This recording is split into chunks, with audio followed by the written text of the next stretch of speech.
Hey guys, welcome back. So today we're talking about heart anxiety, cardiophobia, basically heart-related anxiety symptoms that really plagued me. It's plaguing a lot of you guys. I see the comments.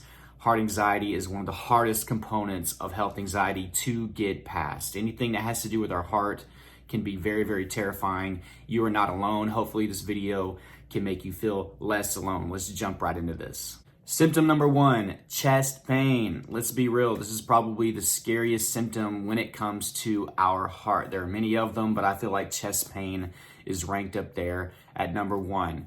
Tons and tons of people go to the ER every single year complaining of chest pain to be told that they are having anxiety. That's how much anxiety can cause the chest pain. Now, this is usually due to muscle tension. There's other things that can lead to the chest pain like gas buildup, heartburn, GERD, esophagus spasms in general in the chest area, but most of the time it's tightness and tension. Now, where was my chest pain? Guys, it moved all over the place. I could have it up top here, closer to my neck area. I could have it down lower, especially if it was gas or heartburn leading to that pressure or the tightness in that area. I could have it on the left side, which really scared the crap out of me, and the center, which also scared me, because if you look up those two things, it's going to try to tell you that you're having a heart attack if it's in the center or, kind of directed on the left side of your chest. But I would even have it on the right side. So the fact that it was moving around kind of showed me that it was tension. And that's not to say that it can't stay in one area. I'm a big believer if you focus your energy on a certain spot, you can focus tension in that area. I would have shooting pains sometimes, or it would start somewhere, go to another area, which is indicative of muscle tension. But also, guys, I would have times where I felt like it was squeezing, that I was having crushing pains. I would have pain that would radiate even to my arms, my shoulders, my back. That scared the crap out of me. And the most annoying thing is, it seemed for so long, I couldn't even get a break. Maybe if I was able to fall asleep, the tension would relax, but just shortly after waking up, the tenseness, and the tension would just grow. And I would always just have this lingering dull ache here in my chest, kind of like a reminder, like, hey, there may be something wrong with your heart. But this led to tons of tests. I could not believe that anxiety could make my chest this tight, and it would always make me feel like there was something wrong with my heart, that there was a blockage, and I basically felt like a walking heart attack. Number two, fast heart rate, and we're talking about resting, right? It's not just having a panic attack or an anxiety attack. Yes, whenever I would panic, which happened all the time, my heart rate could go from 160 up, right, beats per minute. But even whenever I was at rest, sitting on the couch, shortly after getting up out of my sleep, if I was able to get any, sitting on the couch or just walking or doing basic things, my heart rate always seemed to be from about 90 beats per minute up to about 120, 125-ish. So we're talking about an average, probably over 100 beats per minute. I had white coat syndrome, so it was always skyrocketing whenever I would go to the doctor to get my vitals checked out of fear that I would have high numbers. I was always checking my pulse. I was a victim, a prisoner, a slave to checking my pulse. Guys, if you do this, you have to get out of that habit. You don't want to indicate to your subconscious that you do have a problem with your heart. Otherwise, it's going to keep giving you these heart-related symptoms. We want to start behaving and acting like a healthy person and somebody that's on the road to recovery to get our subconscious to come on board. But I was always checking my heart rate. I became so good at it. In fact, I could calculate my heart rate without even putting my fingers up here. And this is back in the day before they had the fancy watches that would keep up with it for you. But guys, the fast heart rate, it didn't take much to get it even higher. I mean, I would do the basic things like getting off the couch too quick or going up the stairs or bringing in groceries, and it would act like I was about to go into battle. So this constant fast heart rate also made me feel like I was always on the verge of having a heart attack or having AFib or something going wrong with my heart. Number three is high blood pressure. Usually if you're going to have the fast heart rate, you're going to deal with the chest pains, the heart-related symptoms, and you have bad anxiety, typically your blood pressure is going to be higher than the average person that doesn't deal with anxiety. So numbers-wise, it would be all over the spectrum, but it was usually always high even whenever I was at rest. So even at rest, we're talking 130, 140 over about 90, 95, maybe 100.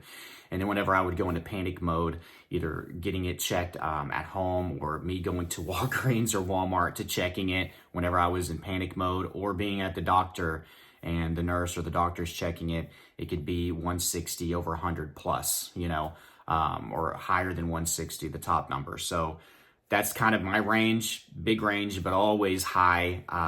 Again, with the high blood pressure, I was worried about a stroke. I was worried about a heart attack.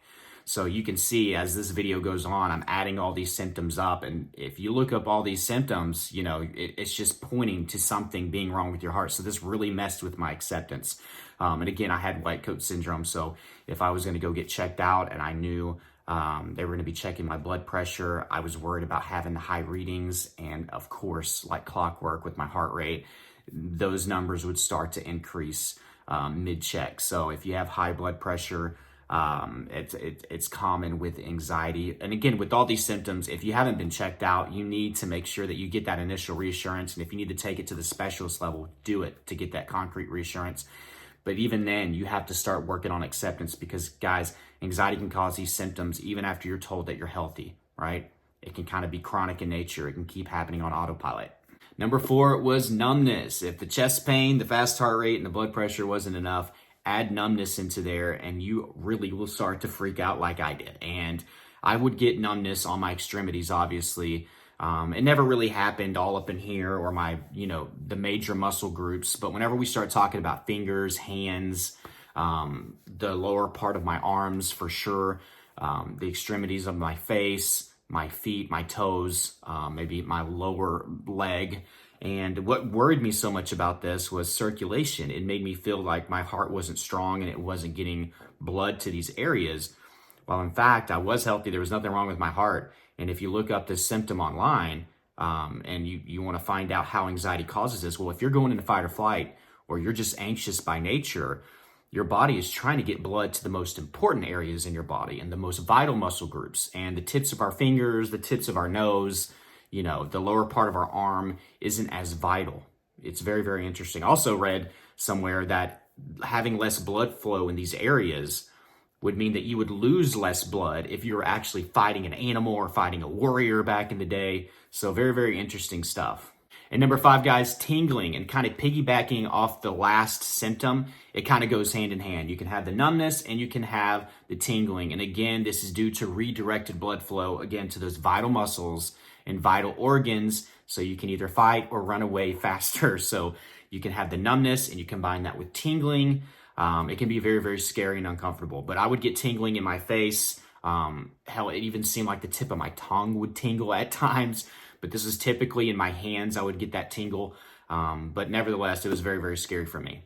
Number 6, guys, shortness of breath. This is another scary one. I could probably put that right up there with the chest pains. Shortness of breath is scary because obviously you feel like you can't get that deep, satisfying breath. It doesn't have to just happen with panic attacks, but of course we know that it happens with that. We get a lot of tension, we feel tightness, our breathing cavity feels restricted, and we can start hyperventilating, which can escalate our panic attack further. So that's that whole thing. But guys, you can have just general shortness of breath, and something that happens, we become very breath conscious, right? We're paying attention to it, we're focusing in, and we're holding a lot of tension. So some of this is you're breathing more rapidly, so it has this illusion that you're not getting enough oxygen. Whereas if you were to check your oxygen, which I encourage you not to do over and over and over again, but for some initial reassurance, if you were to check, you're probably going to have 98, 99% oxygen, right? You're going to be getting enough of it. You may be getting more of it than the average person. It just feels uncomfortable. So faster, rapid breathing is something that can give the illusion that you can't catch your breath. However, you are getting the amount of oxygen that you need to survive, if not a surplus. But also just the tension, it goes back. Tension seems to be, the cause of many, many other anxiety symptoms. And shortness of breath is that it can restrict the breathing cavity, your lungs, your rib cage. When everything is tight, it can give you that feeling like there's nothing worse than I would try to yawn, and you would start why can't I get that, and then the diaphragm feels restricted. So yeah, another scary symptom. And number 7, left-sided symptoms. I'm throwing a bunch of symptoms in here. So we're going to talk about the numbness, the tingling, the pain, the tension, right? The pressure. A lot of times it seemed that it was directed on my left side. And I don't know if there's any science or anything behind this. I personally, back in the day, whenever I was doing a lot of research, I couldn't find anything other than stuff telling me that I had a heart problem if it was directed on the left side. but I would have this over and over. Or, I always wondered, is it because I know that numbness and tingling on my left arm or chest pain, either on the center or on the left side was a cause of a heart problem. So that's where my body would send the focus and the tension and the symptoms. So there's that possibility as well. But whenever I would have symptoms from the center over to my left side, it just made it feel so much more real that there really was something wrong with my heart and that these doctors just were misdiagnosing me, basically. Number 8 is palpitations. We talked about a fast heart rate in general, but palpitations to me, and everybody's going to explain palpitations differently. And in fact, whenever you look it up online, it'll give you everything. It'll say fast heart rate, pounding heart rate. It'll even say skipped beats, flutters. It's just hard to kind of pinpoint because everybody has their own definition. For me, palpitations were a heart rate escalating very quickly out of nowhere and pounding. To me, palpitations were like somebody jumping out and scaring you. Your heart would like thump, thump, thump, thump. It's faster, notably faster out of nowhere sometimes. You don't have to be anxious to have this, by the way. That's what makes it so scary. And a pounding heartbeat. So I would get these all throughout the day. I didn't have to be engaged with anything that was making me anxious. I could be sitting on the couch or at total rest and I would get these out of nowhere. But I will say this, doing things like getting off the couch quickly or going upstairs, my palpitations would increase. And of course, if I was very, very anxious, they would also increase. And as scary as all these symptoms are, I want you guys to clearly know that it is possible to get out of this. I got out of this. I'm not the only one. Tons of people that watch these videos that have gotten help from it have left me comments saying that these videos have helped them. They've gotten past this. I've talked to many people on the phone through my coaching that used to deal with heart anxiety and they're just kind of dealing with some other stuff right now, but they got past the heart anxiety. It might be the hardest part of health anxiety to get out of, but you can do it. It is possible. I'm going to give you some more proof right here. Last March 2023, I had a terrible cardiophobia. I was convinced I had heart disease or a heart problem. I bought your boot camp, followed everything, and now February 2024, I am finally recovered from health anxiety. It was a crazy year of panic attacks, dozens of doctor appointments, but I'm happy I got through it all.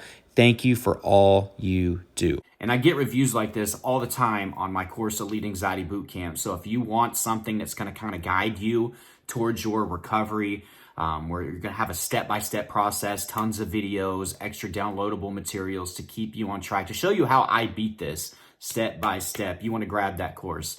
Elite Anxiety Bootcamp is going to be in the description and in the first pinned comment.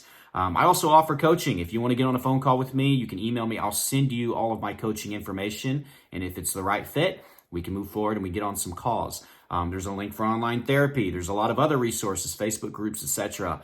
But please, guys, most importantly, subscribe. If you are new here, tons of videos like this to help. Please like this video, guys, to help out an algorithm if you did get any value from this. And until next time, guys, keep fighting. I love you all.